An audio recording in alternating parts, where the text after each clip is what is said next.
Hi everyone, my name is Laura, aka Baby Curl Tarot. I am a tarot reader, astrology enthusiast, and root worker. I have been away from the spiritual community for a little over a year now, but I am super excited to be making spiritual content again for the collective. I just keep getting called back to this line of work. I love it here. So this video is the first of a new series where I'm going to be breaking down the major astrological transits for every week, so you can see how this could potentially affect your daily life. I used to write a blog called Astrologically Speaking. It's going to be very similar to that. In fact, that's what I might title this series. But I've been dying to do this on YouTube in video format. So grab your tea, coffee, snacks, or whatever gets you in a cozy mood, and let's get into it. So, first of all, happy Black History Month and happy Lunar New Year to those of you who celebrated. I don't know about you, but I feel like January was just doing a little too much.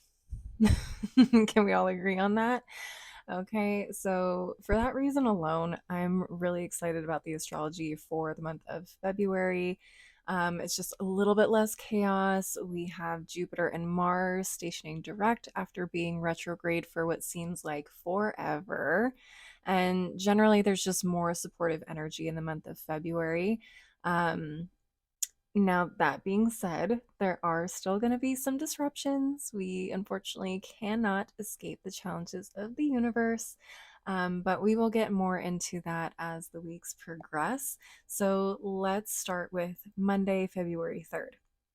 We have two major transits happening on Monday, excuse me, starting with Venus moving into Aries and a trine between Mercury and Jupiter retrograde. So let's talk a little bit about Venus and Aries first. Venus is the planet of romance, money, social interactions, and things like that.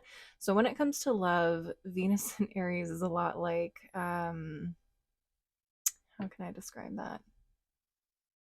Venus and Aries is a lot like getting catcalled by men in the streets of New York.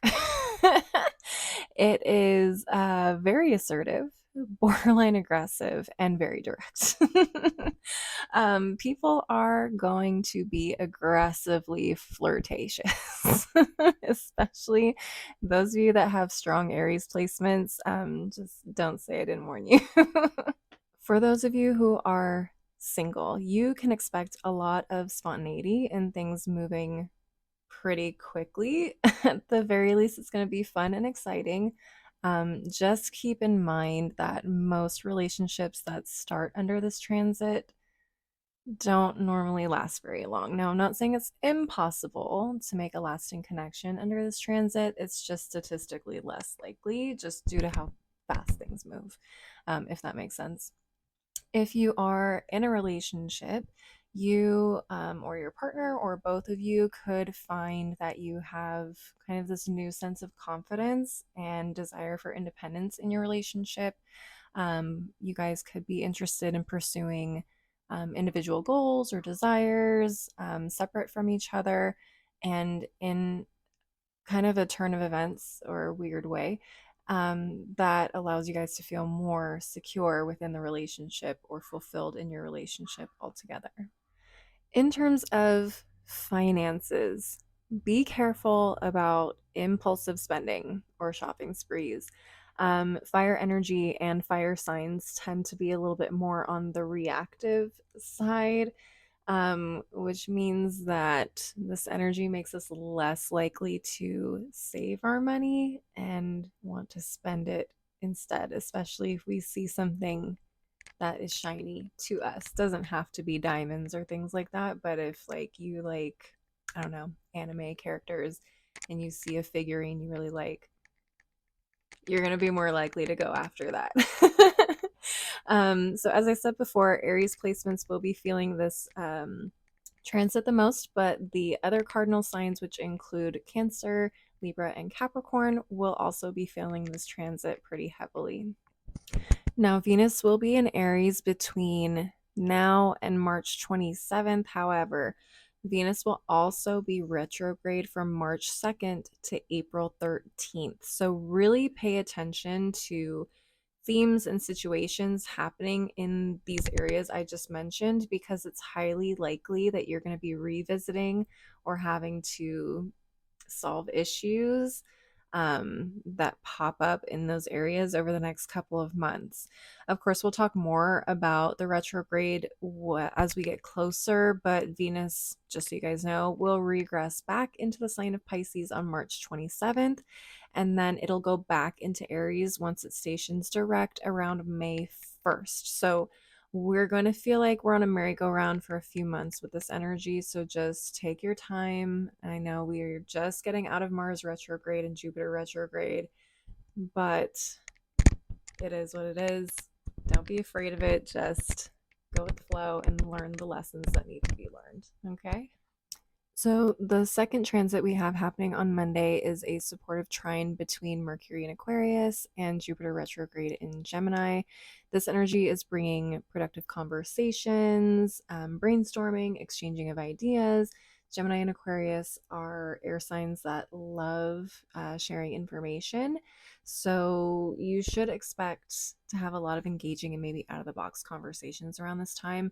To take advantage of this energy, I would recommend revisiting old projects, contracts, or subjects that you like studying. You might find some unexpected realizations or new ideas and opportunities there. I would also recommend getting out and just networking or connecting with people. This could help you open up to new perspectives or find new opportunities to collaborate with people. I would also recommend participating in any type of intellectually stimulating activity like studying, researching, writing, debating, introspection. All of this will be beneficial to personal growth. And finally, this would be a really great time to resolve any problems that maybe you've been kind of letting simmer, whether this is with people or projects that you've been working on. This can help you kind of approach things from a different perspective and find some really creative solutions. Aquarius and Gemini placements obviously will be feeling this the most, but Libra placements may also be feeling this rather strongly. And we're going to be in this energy between January 29th and February 8th. All right, so on Tuesday, February 4th, we will finally see Jupiter station direct after being retrograde for the last 4 months. And I just briefly want to touch on what retrograde means, especially for those of you who are newer to astrology. Essentially, every planet in our solar system orbits around the sun in the same direction, correct? We all understand that, yes? Okay, so what retrograde means is that from our perspective here on planet Earth, is that we essentially in our orbit are kind of catching up to another planet to the point where we actually pass that planet, but it appears from Earth that the planet is moving backwards into the previous sign. So, again, we're talking about Venus going retrograde here in a couple of months or in the next month. So, from our perspective, Venus will go from Aries to Venus because Earth is passing Venus in its orbit. Okay. Now, when a planet stations direct, that means that that planet again hits a point in its trajectory where it essentially catches back up to Earth and passes us, going back along the traditional forward movement of every planet as they transition through each zodiac sign or constellation in the sky. So, a retrograde represents times where we need to slow down, reevaluate things. It can be frustrating, it can provide challenges, but the lessons that those challenges provide are very rewarding if you are open to them. Okay, so a lot of people freak out when retrogrades happen. There's nothing to freak out about. It happens literally all the time, multiple times a year. This isn't anything new and it's nothing to be afraid of. It just means that you got to slow down a little bit, pay a little bit more attention, and really start to think about what is valuable to you in your life and in your path and your journey. Hope that makes sense. Okay, so now you know what a retrograde means.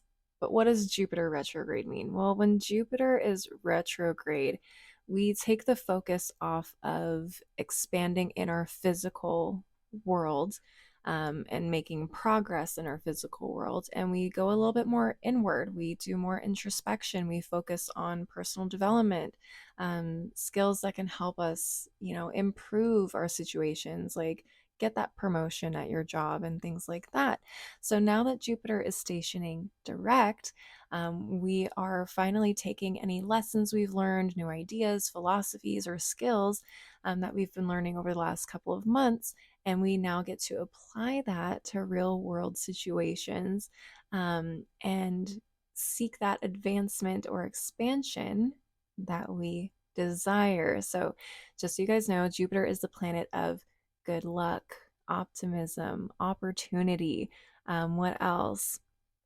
Expansion, I think I already said. So, for those of you who do manifestation work, this is going to be probably a big thing for you guys. Jupiter retrograde probably slowed down a lot of those manifestations that you were putting out into the universe. So now that it's stationing direct, those delayed manifestations may start coming in. And for those of you that are doing new manifestation work, they're going to be moving a lot more quickly, and swiftly, than in the last couple of months. So that's a positive thing. Super excited about this personally. I've been doing a lot of thinking. I don't know about y'all, but a lot of thinking has been going on in this brain, and I'm ready to get moving. Okay, and once Mars stations direct this month too, things are going to move even faster. So like I said, this month is really good for forward movement, especially as we get into the end of the month. But again, everyone will feel this energy in one way or another. Gemini placements, more specifically, will definitely be feeling this, as well as the other mutable sign placements. So the mutable signs are Gemini, Virgo, Sagittarius, and Pisces. All right. So between Tuesday and Friday, there isn't really a whole lot of major transits peaking. So I'm going to jump just straight to Friday, February 7th. And if you see me looking down, it's because I'm looking at my notes, because we have a lot going on Friday. We have 4 major transits happening on that exact day. We have Venus in Aries making a sextile to Pluto in Aquarius. We have Neptune in Pisces making a conjunction to the North Node in Pisces, and Neptune in opposition to the South Node in Virgo, and Neptune making a sextile to Pluto. So we are going to start with Venus and Pluto.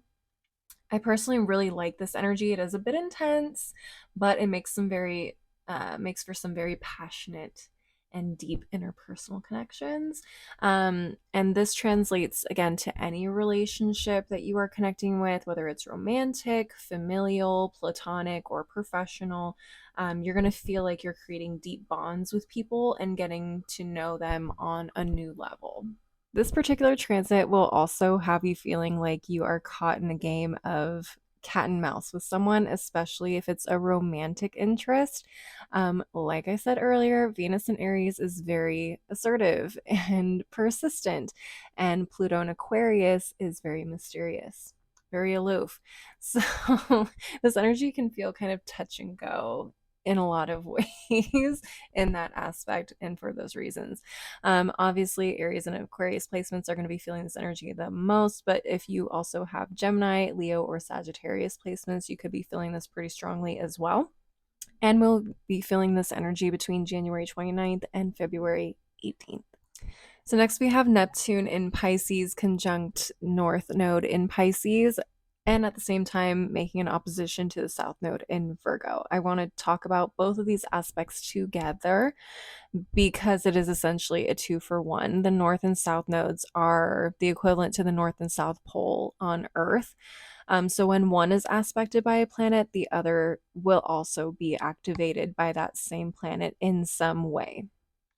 So this energy is kind of a doozy because we have Neptune, also known as the Great Deceiver. Sounds fun, right?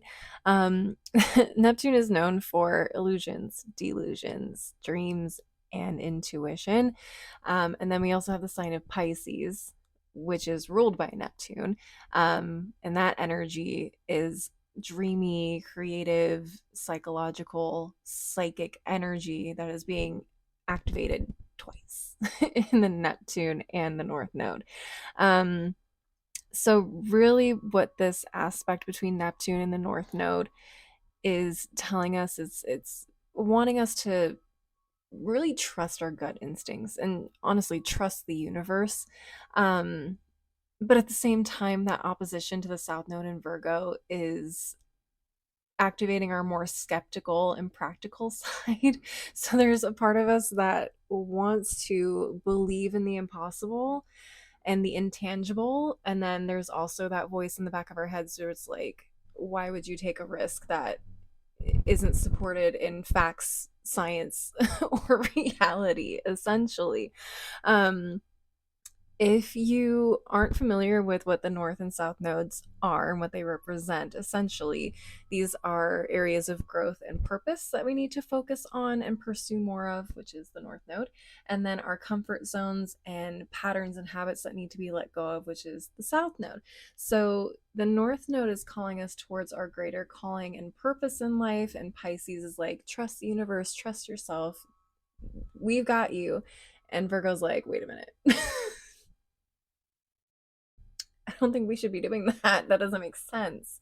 Um, but Pisces is that energy of believing things that you can't necessarily see or touch.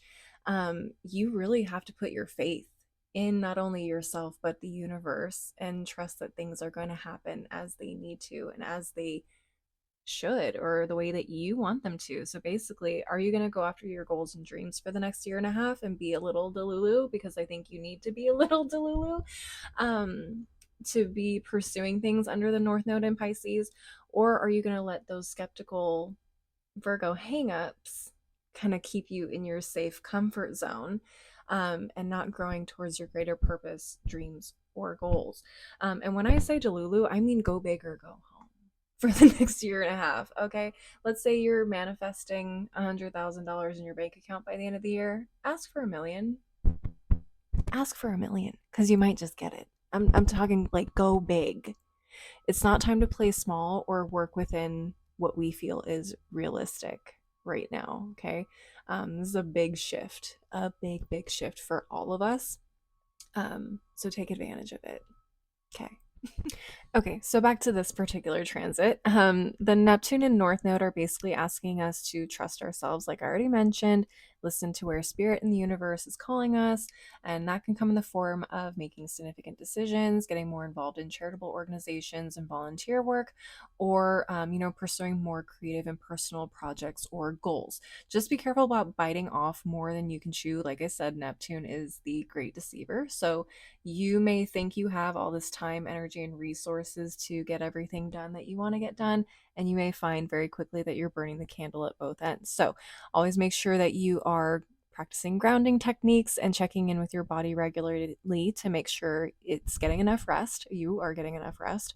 But this is also a great time to dive deeper into spiritual practices and our own psychological patterns, okay, and heal those. Pisces is a lot of healing energy too. So there's a lot of opportunity for healing here. Okay. So just be open to, kind of believing the impossible a little bit. Okay. It'll go a long way. Pisces and Virgo placements, you will definitely be feeling this energy the most, but the other mutable signs will also be feeling this as well. So Gemini and Sagittarius. And we have already been feeling this energy since mid July of 2024.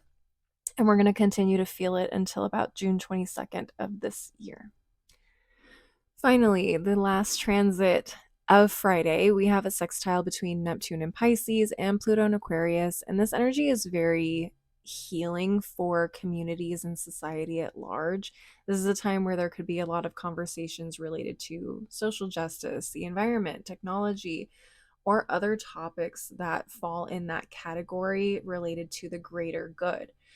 This energy could bring about some really creative solutions, especially when it comes to technology or just general problems we've been witnessing lately in society.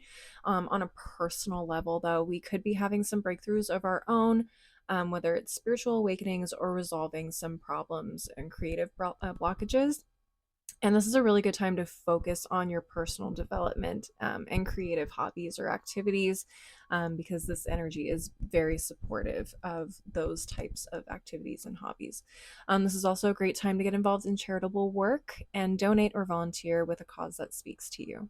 Pisces and Aquarius placements, you already know that you guys will be feeling this energy the most, but my other water and air sign placements will also be feeling this transit. So if you're a Cancer, Scorpio, Gemini, or a Libra, get into this energy. I love this for us. I'm a Scorpio myself, so it's pretty exciting.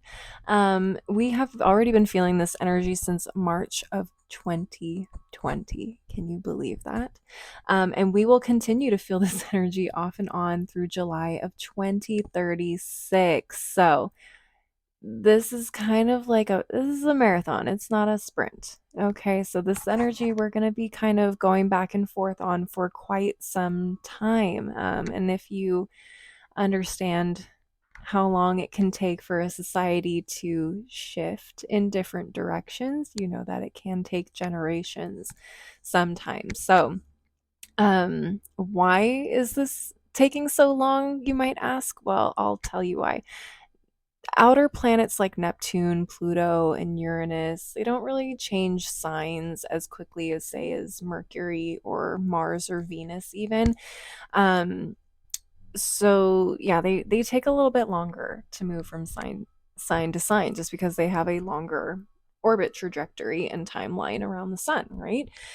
So for reference, Pluto changes signs roughly every 20 years and Neptune every 14 years. So there you go. All right, so not a lot happening on Saturday, but we do have a couple things happening on Sunday, February 9th. In fact, we have two significant transits.